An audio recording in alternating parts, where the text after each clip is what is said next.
你还在认为只要在影片里面加入标签，就能够让你 YouTube 频道获得流量，就能够经营好你 YouTube 频道吗？那你就大错特错了。连 YouTube 都直接告诉你，标签已经不再重要了。所以，如果你是新手，想要知道经营 YouTube 频道怎么样才会有流量，就一定要看完这期影片，因为我会告诉你4个方法，保证能够改变你频道流量很少、影片没有人观看的状态。在现在，想要经营好 YouTube 频道，你需要做到2件事，那就是让你影片出现在搜索结果里面，以及被 YouTube 算法推荐给新的观众观看。具体的要求包括你要选对话题，提高展示点击率，提高影片的平均观看时长，以增加整体的频道观看时长。如果你能够满足这4个要求，那么频道就能够很容易的在 YouTube 上面获得流量，那影片会被更多观众观看到。接下来我们就具体说一下每一个要求。第一个要求就是选对话题，一个影片话题最好能够是它的搜索量是很高的，但是它竞争度是很低的。你有2个方法去找到这样的话题。首先第一个方法就是借助 YouTube 的搜索栏，你可以在 YouTube 搜索栏里面输入一些你想要找的话题，然后就出现一些相关的影片。你需要重点观察一些影片，他们影片的观看量是远远超过他们频道的订阅数的。这就会告诉你，这部影片在帮助他们频道成长的同时，有非常多还没有订阅这频道的观众来观看到了这部影片，就证明了这个话题有很多观众在搜索，有很多观众想要找到这样的影片。不仅如此，如果想要让你影片出现在这影片的推荐结果里面，也最好是制作和这些影片相类似的话题，这样就能够提高影片出现在他们推荐结果里面。观众在看完这些影片之后，就能够在旁边看到你的影片。这我不希望大家在找到这些话题之后，就点进去看他们的影片，然后复制他们内容，这样是完全不对的。你还是需要原创的内容去展示你的观点，但是你可以参考一下他们的标题是怎么写的，他们缩图是怎么制作的，有什么亮点，然后结合你自己的风格去制作出你的标题还有缩图。第一个方法就是你可以使用 TubeBuddy 这个工具。 TubeBuddy 是一个 YouTuber 都在使用的数据分析工具，你可以使用它的关键词搜索工具，你可以输入你的话题，然后 TubeBuddy 就展示给你这个话题它的搜索量还有竞争度，你会给出一个分数，这个分数会分为 weighty 和 unweighty。 unweighty 这分数就是对于所有的 YouTube 创作者来说，如果他们制作这个话题的影片，这部影片会表现得怎么样。 weighty 的分数就是专门根据你的频道，如果你制作出来这个话题的影片，它的表现会怎么样，是否适合你去制作这样类型的影片。举个例子来说，我输了一个话题是 YouTube 赚钱，这个时候你可以看到 unweighty 的分数是比较低的，因为这个话题它的竞争度是比较大的，有很多人在制作相关类型的影片。当我转化成 weighty 分数的时候，我的分数就立马提高了，因为在我频道里面我有制作很多关于 YouTube 赚钱类型的影片，所以如果我制作这个话题的影片，那么竞争优势是比较大的。如果你频道比较新，你刚开始做 YouTube， 你没有办法获得一个很好的分数，这里我建议大家把你的话题精细化。举个例子来说，我想搜索影片剪辑这个话题，这个话题它的搜索量是非常高的，但是我发现它的竞争度也非常大，所以我会去看右边的话题推荐或者是相关的搜索推荐，这些都是比较细化的关键词。例如我找到影片剪辑软体推荐，这个时候分数就立马提高了。所以有时候细化一下话题，能够更好的帮助小频道被更多观众发现。就拿我频道里面一部影片作为例子，也是关于影片剪辑话题的，因为我使用了 TubeBuddy 去发现了影片剪辑这个关键词，它的搜索量是非常高的。但是我想细化一下这个话题，所以我在前面加入个前提，最适合新手的影片剪辑软体，因为影片剪辑软体推荐是有针对不同人群的，而我这部影片是专门针对新手人群的，所以这部影片在发布半年之后就能够获得2万多的观看次数，每天都能获得稳定的流量。下一个就是提高展示点击率。展示点击率就是当 YouTube 算法把你的影片推荐给了一些观众之后，有多少的观众去点击观看了这部影片。举个例来说， YouTube 算法把你影片推荐给了1000个观众，只有10个观众点击观看了这部影片，那么这部影片它的展示点击率就为1%。影响影片的展示点击率有3个因素：影片的话题、标题还有缩图。我们之前已经专门讲了影片的话题，接下来我们就来说一下影片的标题还有缩图要怎么做。影片的标题怎么写？根据我的经验，我会把标题分为2个部分。例如你现在看到的这部影片的话题，我的前半部分是用黑色括号括起来的，里面写的是用这4个方法保证管用，这样会让观众立马产生兴趣，他们就会好奇到底会有哪4个方法，并且我使用了保证这个关键词，就能够更激发起观众的好奇心。标题的后半部分我会写得更加具体，新手必看 YouTube 运营干货的分享，所以观众就能够从标题里面知道这4个方法能够帮助他们经经营他们的 YouTube 频道。另外，我还加入了时间，写着2023，因为2023年马上就要到了，人们都喜欢最新的信息的，所以加入这个时间会让他们知道这是最新的影片、最新的信息。这部影片和2022年、2021年发布的影片相比，他们更愿意点击这部影片，因为这是最新的影片。接下来我们再说一下缩图应该怎么制作。我现在频道的平均展示点击率都在5%以上，是一个比较不错的数据。想要制作出吸引人的 YouTube 影片缩图，我总结了几个要点。首先第一个就是你缩图使用的颜色一定要明亮干净，这样观众在浏览影片的时候，你的影片就能快速的跳脱，吸引他们注意力。另外，你的缩图需要整体简单干净，不需要太过复杂。新的缩图并不是一定要非常复杂的，有时候很简单的缩图就能够快速抓住观众注意力，去展现出你的特点。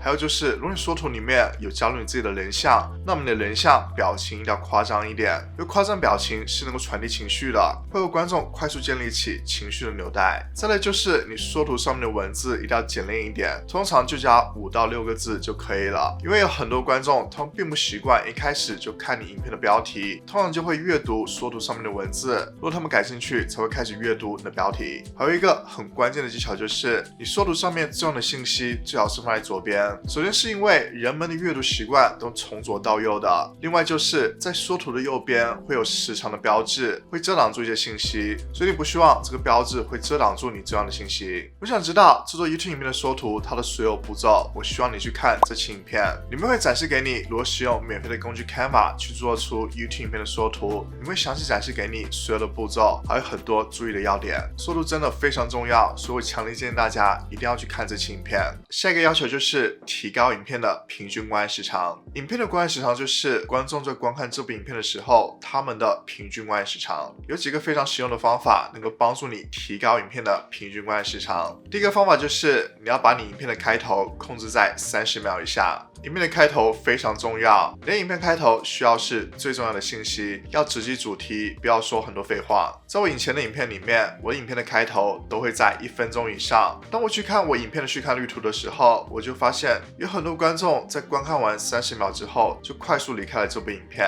我会在我开头里面做很多自我的介绍，介绍我的频道等等。但是如果我目标是吸引到更多还没有订阅我频道的观众，并不知道我频道的观众，那么他们根本不关心这个，不关心我是谁，他们只关心的是我的这部影片是否能够帮助他们，提供给他们有用的信息。所以你就可以看一下我这部影片它的开头非常的简洁，直击主题，我会直接告诉观众他们会从这部影片里面得到什么样的信息，对他们会有什么样的帮助，然后就开始进入正题，说主要的内容。第一个方法就是避免语言提示，影片即将结束。我在影片里面一定不会说最后一个方法、最后一个技巧之类的话，因为如果我这样说，那么观众就会收到提示，影片即将结束了。那么他们在看完最后一个信息之后，不会等你影片完全结束就会离开你的影片，或者说整部影片我会介绍5个方法，我不会告诉观众这是第4个方法了，然后他们就会知道接下来就是第5个方法了，影片就要结束了，他们准备关掉这期影片。所以通常我会说下一个方法、下一个技巧是，我不会让观众知道这到底是第几个方法、第几个技巧，这样观众就不会被这个数字分心，会专心的听我在说什么。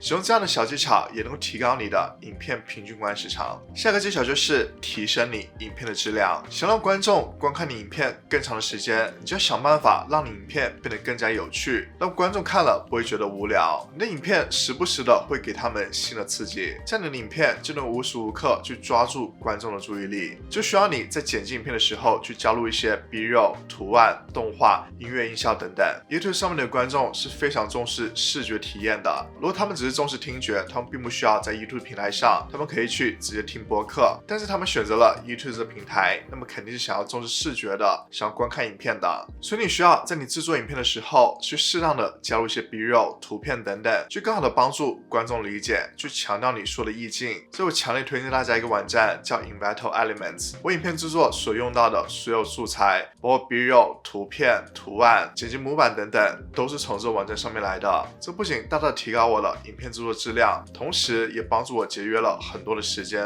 提高了我影片制作效率。大家可以去观看一下这期影片，里面会具体介绍 Inventor Elements 这个素材网站。然后还有一个技巧就是你要去查看一下影片的续看率图。想要查看每部影片的续看率图，你就要选择这部影片，然后选择数据分析，就能够看到这个曲线图是反映观众粘度的重要时刻。举个例子来说，如果你发现影片在开头30秒的时候，这个曲线图快速的下降，那么就证明观众在这个时候就离开了影片。影片的开头没有办法做到吸引观众注意力，没有给他们一个继续观看你影片的理由，所以他们就选择了关掉你的影片。如果你发现曲线图有明显的凸起，那么就证明观众对这段时间的内容是非常感兴趣的，而有的观众会多次重放这个片段。最后给你的提示，观众的兴趣点在哪里？你可以想一下如何把这个内容扩大，去变成一个主题，去做出专门的影片内容，这样就能保证这部影片是观众感兴趣的，能够保证吸引很多观众注意力。影片的续看率图要越平越好，因为这就能够证明你的影片从头到尾都能够抓住观众注意力，他们从头到尾都能够看完这期影片，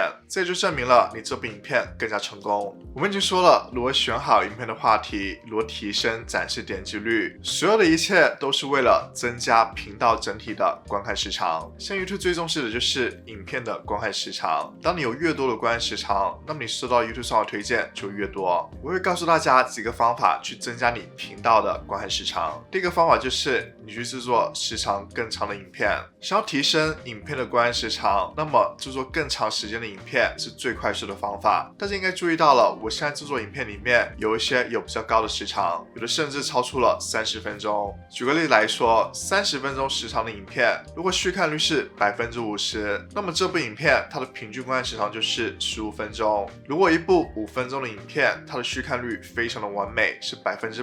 那么这部影片它获得平均观看时长就为5分钟。所以即使观众没有看完这期影片，我还是能够获得比较多的观看时长的。那么 YouTube 算法对我这部影片推荐量也会更多。另外一个方法就是你需要让观众连续观看多部影片，就像大家追剧一样，有时候一次性能够观看多部影片，甚至是在一天的时候就能够追完一部剧。你制作的影片也要达到这样的效果，观众在观看完你一部影片之后，又接下去了看了另外一部影片，然后再接着看另外一部影片，一直在你频道里面观看更多部的影片。因为 YouTube 平台的目的就是让观众留在这个平台上越久越好，所以如果你频道能够达到这个目的，那么 YouTube 算法就会把你频道推荐给更多观众。还有一个方法就是使用片尾画面，在影片片尾的时候，你可以推荐影片或者是播放列表。我以前在使用片尾画面时候犯了一个非常大的错误，我在片尾画面里面提供非常多的选择，像是我推荐2部影片，然后再加上一个订阅元素。很多时候我推荐的这2部影片，可能有观众正在观看这部影片是毫无相关的，所以观众在面对这么多选择的时候会不知所措，所以最终他们什么都不会做，这就让我的片尾画面失去了效果。而现在在片尾画面使用上面，我做出了一个巨大的改变，我只推荐1部影片，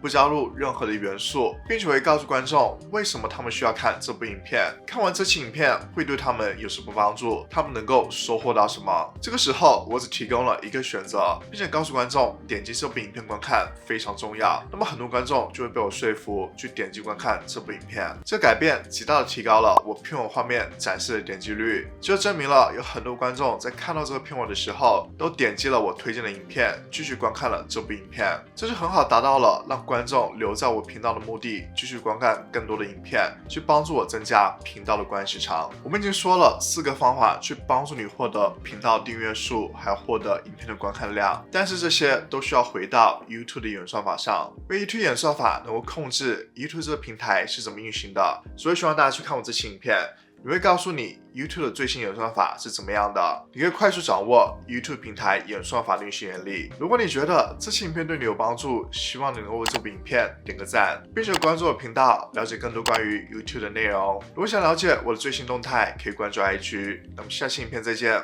拜拜。